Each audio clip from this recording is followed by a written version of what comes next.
였는데 사장이었고 직원이라고는 4명뿐인 작은 회사였죠. 거의 초창기 멤버로 들어갔던 저는 정말 열심히 일했었습니다. 처음에는 연애 감정이라고는 생각도 하지 못할 정도로 회사를 위해서 일했고 아이디어를 냈고 정말 열정적으로 일을 했었던 것 같아요. 그때로 돌아가서 다시 일하라고 하면 못할 정도로요. 그렇게 저희는 1년 만에 꽤나 큰 성과를 이루게 되었습니다. 친하긴 했었지만 정말 일적으로 많이 부딪혔다고 해야 할까요? 아무도 저희가 결혼을 하게 될 거라는 걸 상상도 하지 못할 만큼 그 정도의 거리에 서 있었던 사람들이었어요. 그렇게 성과를 어느 정도 내고 회사가 점차 커지게 되면서 직급도 생기고 체계적으로 변하더라고요. 저는 초창기 멤버로 빠르게 승진을 하게 되었고 그러면서 자연스럽게 남편과 부딪히는 일도 많아졌었어요. 정말 열정적인 사람이었죠. 일이라고 하면 물불 안 가리고 정말 회사를 크게 키워보고 싶은 사람이었어요. 하루하루 그의 일하는 모습을 바라보게 되었고 그의 성공이 저의 기쁨이 되었죠.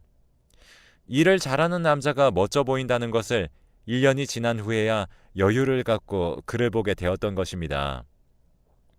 점차 커가는 회사, 그리고 사장과 저의 자리는 점차 올라갔고 저희 회사는 이사까지 하게 되었어요.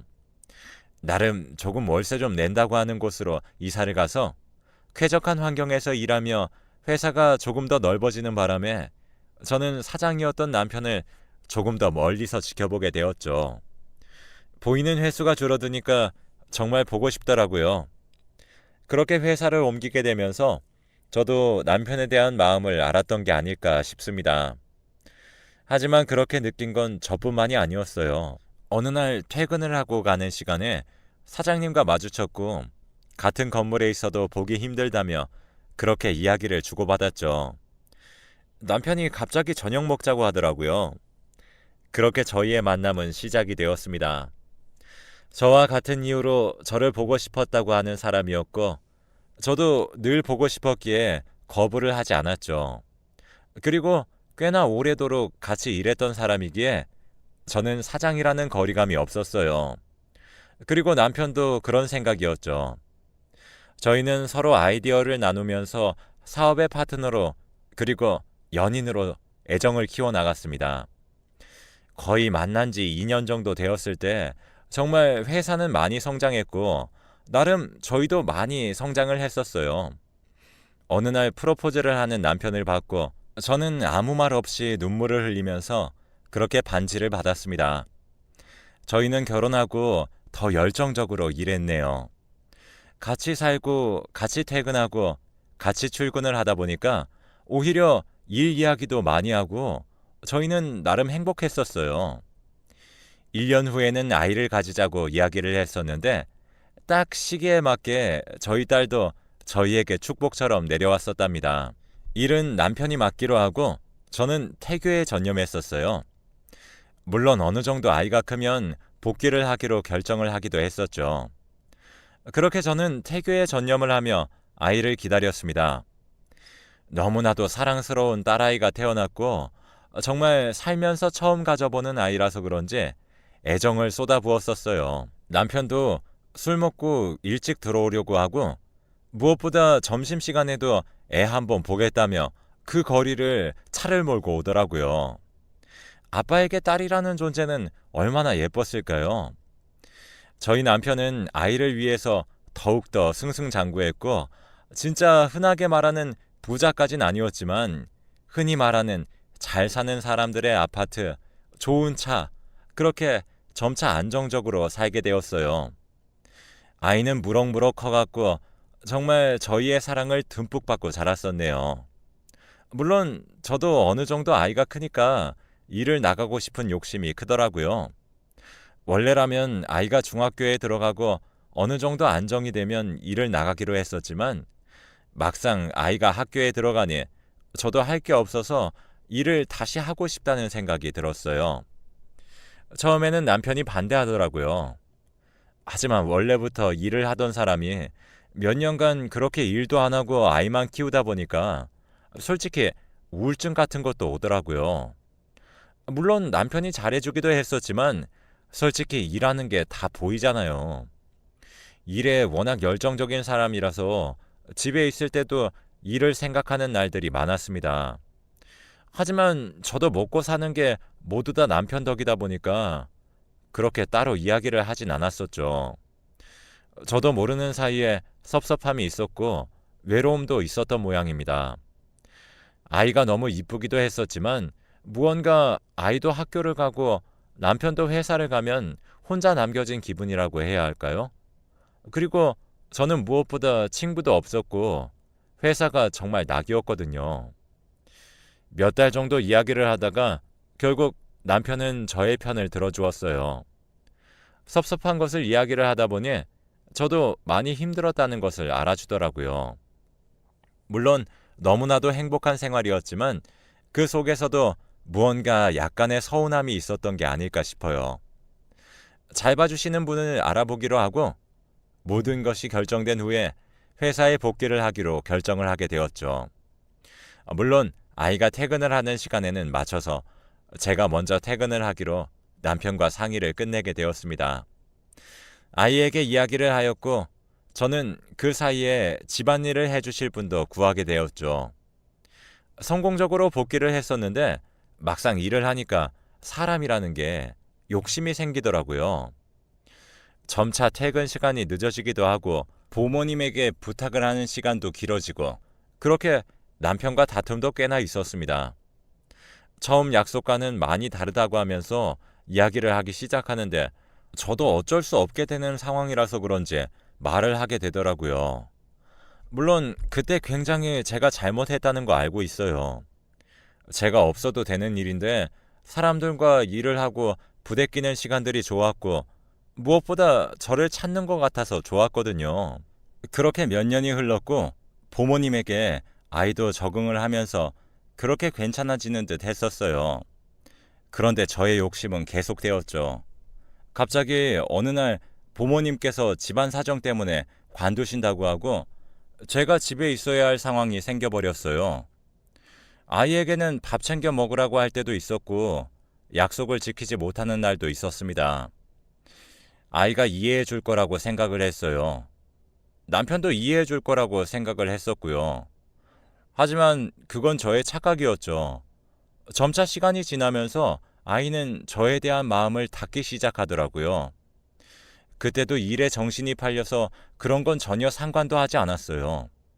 그저 주말에는 일을 해서 힘들다는 핑계로 아이와 대화를 하지 못했었고, 그나마 남편이 아이와 대화를 하기도 했었으니까요. 점차 심해지면서 남편과의 다툼도 많아지고 집에서까지도 이야기를 하는 날들이 많아지더라고요. 그러던 어느 날 아이의 학교에서 전화가 왔었네요. 아이가 늦게까지도 집에 안 들어가고 밤에 질 안 좋은 아이들과 놀다가 지나가는 아이와 시비가 붙었다는 거죠. 소위 말하는 일진들과 다른 학교 일진들의 싸움이었던 것 같은데 아이는 그냥 친구들과 있었던 것 뿐이라고 하더라고요. 경찰서에 갔었고 그날 이후로 아이에게는 대화를 시도하기도 했었는데 아니라고 하길래 믿어줬었습니다. 그냥 한번 우연이겠지 생각했었어요. 하지만 우연이 아니더라고요. 그 후로는 학교에서 연락이 오는 일이 아주 잦았고 남편도 그것 때문에 아주 신경이 곤두서 있더라고요.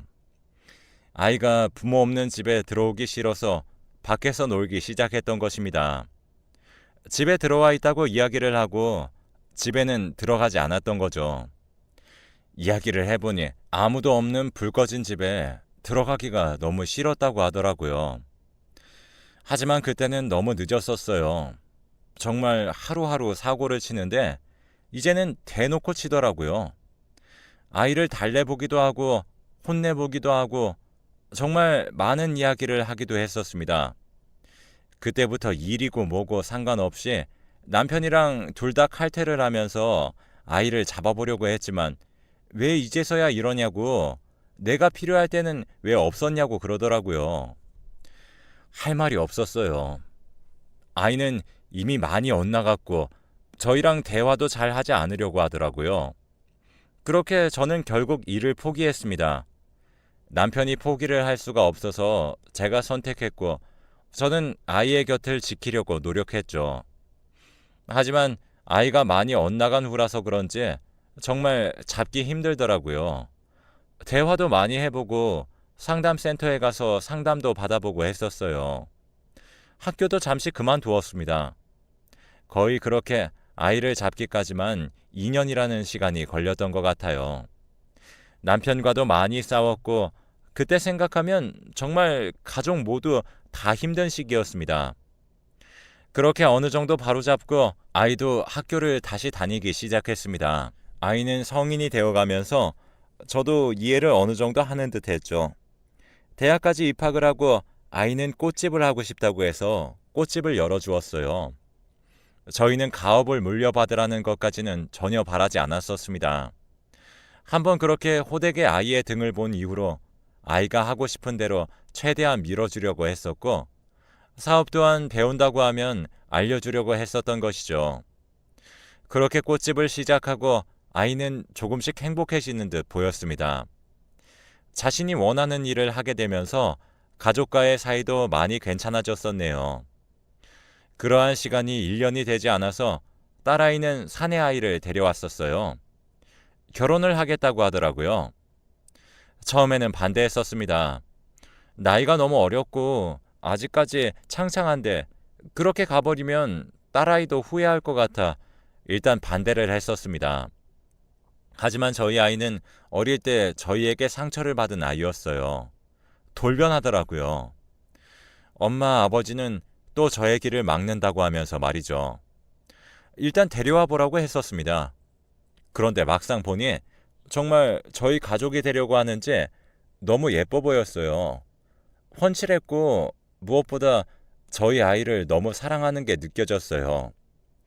저와 남편의 옛날 모습이 그려질 정도로 너무 이뻐 보이더라고요. 당차게 저희 아이와 결혼을 할 계획도 가지고 있더라고요. 지금은 취직을 준비하고 있지만 취직을 하게 되면 결혼을 하고 싶다고 말이죠. 남편도 처음에는 반대했었지만 막상 만나보니 그렇게 좋다고 하는데 어쩌겠냐고 하면서 이야기를 하더라고요. 그러면서 남편은 한 가지 제안을 했어요. 자신의 회사에 들어오라고 말이죠. 딸도 너무 좋아하고 그렇게 둘을 허락하면서 1년 뒤에 결혼을 약속하고 자리를 잡도록 도와주게 되었습니다. 무엇보다 진짜 사위가 된다면 나중에 회사까지도 물려줄 생각이 있어 보였어요. 일단은 우리가 키워보자는 느낌이었죠. 거의 8개월 정도 되었을까요? 일도 너무 잘했고 성실했고 무엇보다 남편의 눈에 많이 들어왔다고 합니다. 일을 배우면서도 너무 잘하는 게 눈에 보였고 열심히 하려고 하는 게 많이 보였다고 해요. 저도 한 번씩 찾아가 보고 딸도 찾아가 봤는데 늘 생글거리는 얼굴로 그렇게 저희를 맞이해 주기도 하더라고요. 남편도 아주 칭찬하고 저희도 딸이 남자 보는 눈이 있다면서 좋아하고 있었죠. 그러던 어느 날 갑자기 딸에게 헤어지자는 말만 남기고 없어졌습니다. 갑작스럽게 헤어지자는 통보에 딸도 그리고 보고 있었던 저희 부부도 완전 패닉 상태였습니다. 아이는 꽃집도 나가지 않고 갑자기 사라진 자신의 남자친구를 찾는다며 난리였고 남편도 약간 멍하게 있더라고요. 나름 그 시간에 일을 하면서도 정도 많이 줬던 모양입니다. 싹싹하고 잘해서 누가 봐도 탐내는 인재였고 취직 준비 중이라서 데리고 오기는 했었는데 면접을 봤어도 무조건 통과했을 것 같은 그런 사람이었거든요. 딸은 이미 제정신이 아니었고 남자를 찾으러 간다고 하면서 울며 불며 난리 쳤어요. 그렇게 겨우 아이를 진정시키고 일단 무슨 일이 있을 수도 있으니 조금만 더 기다려보자고 했죠. 일주일이 흘렀는데 정말 아무 연락도 없더라고요. 물론 집에도 찾아가 봤지만 이미 잠적을 한 상태라 만나볼 수가 없었어요. 집은 이미 비어있는 듯 하더라고요. 한 달 정도 흐르고 도저히 연락이 되지 않자 딸은 미칠 듯이 울더라고요. 남편도 답답하기만 하고 저도 답답하고 딸은 집 앞에서라도 기다려본다고 하면서 나가버렸고요. 처음에는 말렸지만 지금 해보고 싶은 거 다 해보게 놔두는 게 맞는 것 같아서 그렇게 딸을 내버려 뒀습니다. 연락이 안 되는 상황이라 무작정 집 앞에서 기다리는 것 같더라고요. 딸은 잘 들어오지도 않았고 연락은 했었지만 거의 그 남자의 집 앞을 지키며 기다리고 있는 듯 하더라고요. 아직까지 짐은 안 뺐으니 분명히 다시 돌아올 거라고 말이죠. 또 한 달이 지났어요. 딸이 돌아왔는데 남자친구를 데리고 들어왔더라고요. 정말 많이 수척해진 모습. 집 앞에서 기다리다가 결국 만난 듯 했어요. 아이의 남자친구를 보면서 왜 그렇게 숨어버리냐고 타이르듯 이야기를 하는데 눈물을 보이더라고요. 무슨 일이 있냐고 물어보니 딸이 이 사람 이야기 좀 들어보래요. 남편도 부르고 이야기를 해보라며 저희는 둘러앉았죠. 거의 2달 가까운 시간이었는데 도대체 어디가 있었으며 무슨 일이 있는 거냐고 그제서야 이야기를 하기 시작했습니다. 사실 자기 아버지가 저희 회사를 다녔던 사람이라고 합니다. 무엇보다 그 아이의 아버지는 꽤나 저희와 오래도록 일했던 사람이더라고요. 물론 저희도 이름만 대면 아는 사람이었죠. 아버지는 어느 날부터 말라가기 시작했고 점차 의욕도 없어졌다고 합니다. 하루하루 지나가면서 수척해진 아버지를 보면서 무슨 일이 있나 생각을 했었지만 말을 할 수가 없어서 그렇게 지켜봤다고 해요. 그러던 어느 날 아버지는 회사에서 잘려서 돌아왔다고 하더라고요. 학교에서 돌아오는 길에 터덜터덜 박스를 털고 돌아오는 아버지의 모습에 그때 직감을 했었다고 합니다. 몇 달을 술로 보냈고 정말 힘들어 보이는 아버지를 보면서 자기도 울었다고 하네요.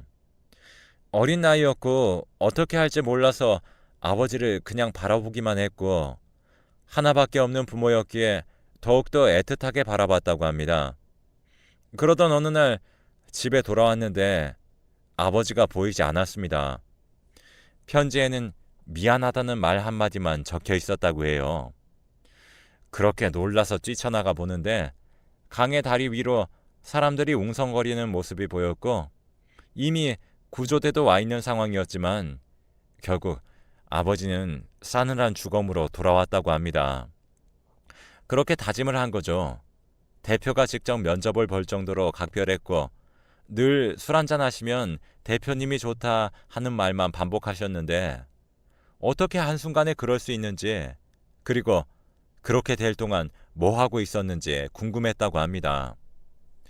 그렇게 그는 성인이 되어서 저희 딸을 찾아낸 거죠. 저희 딸을 사랑해서가 아니라 저희 남편에게 복수를 하려고 말입니다. 의외로 계획은 술술 풀렸다고 합니다. 좋은 집안이 아니라고 해도 받아주고 회사에도 취직까지 시켜주니 딸과의 불화가 먼저였는데 그것조차 쉬웠다면서요. 너무 쉬워서 살짝 놀라기도 했다죠. 그리고 무엇보다 딸이 너무 좋았다고 합니다. 몇 번이나 마음을 잡았다고 해요. 의도적으로 접근했지만 너무 서글서글하고 자신에게 잘해주는 모습에 솔직히 많이 흔들렸다고 합니다. 그런데 다시 한 번 더 자신을 잡아준 건 남편의 한마디였죠. 회사로 들어오라는 말, 아버지의 모든 것들을 알 수 있는 결정적인 단어였습니다. 저희 가족을 불행하게 만들려고 했지만 오히려 기회다 생각을 하고 회사로 들어가서 정말 들키지 않도록 열심히 했다고 합니다. 막상 하다가 자신의 아버지의 실체들을 알아보니 하나하나 알 수 있었다고 합니다. 그때 당시가 아마 저희 남편과 제가 아이 때문에 회사 일에 신경도 많이 못 쓰고 했던 시기였던 것 같아요. 아버지는 흔히 말하는 아이디어를 뺏기셨고 그것 또한 꽤나 저희랑 오래 함께했던 초창기 멤버의 짓이었다고 합니다. 마침 그때 당시에 사장도 정신이 없었고 저까지 비워져 있는 상태라 회사를 정말 자기 마음대로 한 거죠.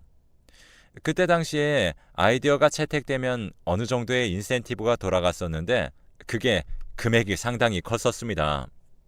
저희는 개발에 있어서는 그 사람 하나에 모든 것이 걸려 있다는 생각을 하고 정말 제대로 대접을 해줍니다. 물론 그것 때문에 회사가 커온 것도 있고요. 그렇게 아이디어를 뺏기고 그걸 말했다가 모든 직원들이 등을 돌린 겁니다. 사장님에게 전달을 하려고 써보았지만 늘 비워져 있었던 사장실, 그리고 무엇보다 그 직원이 있는 상태에서는 남편을 만나기가 힘이 들었던 거죠. 어떠한 사유로 인해서 해고를 당했는데 그것 또한 남편도 잘못 알고 있었고 큰 실수를 해서 어쩔 수 없이 해고했다고 알고 있더라고요. 그 당시에 남편도 딸 때문에 정신이 없었기에 모든 것들을 그냥 결제한 게 사실이고요. 그게 시발점이었던 것입니다. 막상 그렇게 알아보니 자신이 생각했던 것과는 너무나도 다른 사람들이었고 하나같이 자신에게 잘해주려고 하는 모습에 모든 것을 깨달았답니다. 이 사람들은 그렇게 아버지에게 했을 사람이 아니구나 하면서 말이죠. 모든 것들은 사장의 결제가 아니었고 한 사람의 만행으로 인해서 저질러진 부분이었죠. 그래서 떠났다고 합니다. 너무 양심에 찔리고 자기가 무슨 끔찍한 짓을 했는지 놀라서요. 멀리 멀리 떠나려고 했었는데 자기도 급하게 마음을 먹는 바람에 집 정리까진 못했던 거죠. 모든 것을 버리려고 했지만 저희 딸과 나눴던 반지가 아직까지 그곳에 있어서 새벽에 그걸 가지러 갔었다고 합니다. 그러다가 딸의 눈에 보인 것이고요. 참 그 상황이 너무 안타깝더라고요. 그 착한 아이가 어려운 가정 생활을 했고 무엇보다 저희도 아는 사람의 아들이기에 더욱더 참담했습니다. 그 후에 사정은 듣지 못했기에 남편도 상당히 마음이 안 좋아 보이더라고요. 그의 손을 잡고 말했어요. 그냥 서로의 오해다 보니 넘어가자고 말이죠. 저희도 그때 당시에 회사에 신경을 못 쓴 것도 맞기도 하고 저희 직원을 제대로 살피지 못했으니 저희의 책임도 있는 것이죠. 그 어린아이가 받았을 상처를 생각하면 정말 가슴이 미어졌습니다. 남편은 다음날 가서 그 간부와 이야기를 하였고 모든 것들이 진실이라는 이야기를 듣게 되었습니다. 처음에는 무조건 거짓말이라고 하다가 밤새도록 찾은 증거 자료들을 내미니 그제서야 실토했다고 합니다. 결국 그 사람이 회사에서 누리는 모든 것들을 빼앗고 회사에서 내보냈습니다. 그리고 그때 당시의 개발자 이름 또한 원래의 이름으로 돌렸던 거죠. 지금도 생각을 합니다. 그때 당시에 조금 더 직원의 말에 귀 기울였다면, 그리고 제가 조금 더 딸에게 신경을 썼었다면 애초에 일어나지 않았을 일이 아닐까 싶은 생각들. 저희 딸아이와 사이는 결혼을 해서 지금은 아주 행복하게 살고 있습니다. 사돈이라고 불러야겠죠. 사돈 어른의 묘자리도 찾아뵙고 그렇게 인사도 드리면서 말이죠. 몇 년이 지난 이야기인데 어디에도 이야기를 할 수가 없어 담고 있었습니다. 모든 것을 품고 저희 가족은 그렇게 서로를 위로하면서 살아가고 있습니다.